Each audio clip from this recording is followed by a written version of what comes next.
Baik, untuk mempelajari tentang backpropagation, saya akan jelaskan mulai dari hal yang paling sederhana. Anggap aja sebuah kasus dengan dua input memiliki model variabel continue tanpa layer tersembunyi atau hidden layer dengan bentuk seperti ini. Bagaimana kita mencari parameternya? Tentu saja parameter di bentuk komputasi ini adalah weight 1, weight 2, dan bias. Itulah tiga parameter di model ini. Tapi untuk mengetahui value dari weight tersebut, kita bisa menggunakan MSE atau mean squared error. Rumus MSE sendiri adalah Y atau model min Y kuadrat, di mana Y ini akan kita akan substitusi dengan model, di mana model kita memiliki persamaan B plus W X1 plus W2 X2. Ini adalah bentuk persamaan dari komputasi ini. Lalu kita masukin model ke ke rumus mean squared error loss, dan mendapatkan hasil seperti ini. Lalu sekarang pertanyaannya, bagaimana cara kita mendapatkan nilai W1, W2, dan B? Saya akan coba menggunakan old fashion way atau cara yang lama. Kita akan menurunkan nilai B terhadap loss, nilai W terhadap loss, nilai W terhadap loss untuk mengetahui nilainya. Dan bisa didapatkan 3 persamaan sebagai berikut. Dan bisa dilihat cara ini sangat panjang dan rumit. Tentu saja tidak praktis untuk jaringan yang besar. Maka dari itu kita akan menggunakan chain rule, di mana kita melakukan permisalan. Di sini saya menambahkan variabel A1 dan A2, di mana A1 itu adalah W1 kali X1 dan A2 adalah W2 kali X2. Dan kita akan dapatkan persamaan seperti ini. Lalu bagaimana cara mendapatkan lalu seperti biasa kita akan mensubstitusi Y ke dalam rumus model ini, rumus MSE loss, di mana ketika kita menggunakan chain rule, gradien terhadap weight, turunan gradien terhadap weight dipecah menjadi perkalian beberapa turunan kecil. Misalnya contohnya dari loss ke output ke aktivasi, dan aktivasi ke weight. Masing-masing turunan lokal ini dihitung lalu nantinya akan digabungkan. Jadi dari chain rule ini kita mendapatkan mendapatkan persamaan turunan Y atau model terhadap loss, turunan bias terhadap model, turunan weight terhadap A, turunan weight terhadap A. Setelah dihitung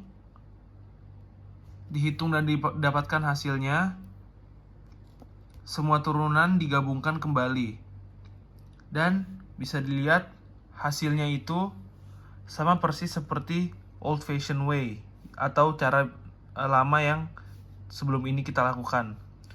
Tetapi dari bentuknya bisa lihat lebih terstruktur. Lalu kita akan rewrite semua ini dalam bentuk komputasi. Berikut adalah variabel yang kita akan gunakan, dan kurang lebih bentuk komputasinya seperti ini. Jadi kita akan menghitung parameter dengan cara mundur, dan itu mengapa disebut dengan backprop. Karena bisa dilihat sendiri kita mencari nilainya dari menghitung mundur dari value loss, di mana yang tadi kita lakukan itu adalah dinamakan dengan forward pass. Lalu untuk melakukan backprop kita harus melakukannya dari loss menuju ke belakang. Seperti contohnya dari loss ke model Y,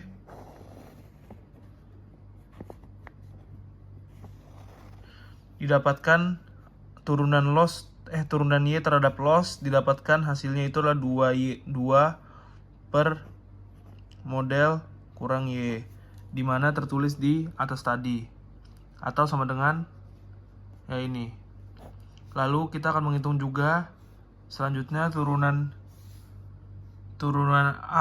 bias B ini terhadap model, dimana seperti yang kita hitung turunan bias terhadap model adalah 1. Lalu selanjutnya kita menghitung turunan Y terhadap turunan A terhadap Y, dimana hasil dua-duanya adalah 1 dan yang kedua juga hasilnya 1. Karena bisa dilihat sini persamaannya, turunan dari persamaan berikut adalah 1. Lalu setelah itu kita bisa menurunkan lagi turunan A terhadap masing-masing weight, dimana turunan weight terhadap A adalah X1 dan turunan X2 adalah turunan X2 adalah turunan W2 adalah X2. Kurang lebih backprop seperti itu, jadi kita menghitung dari loss output.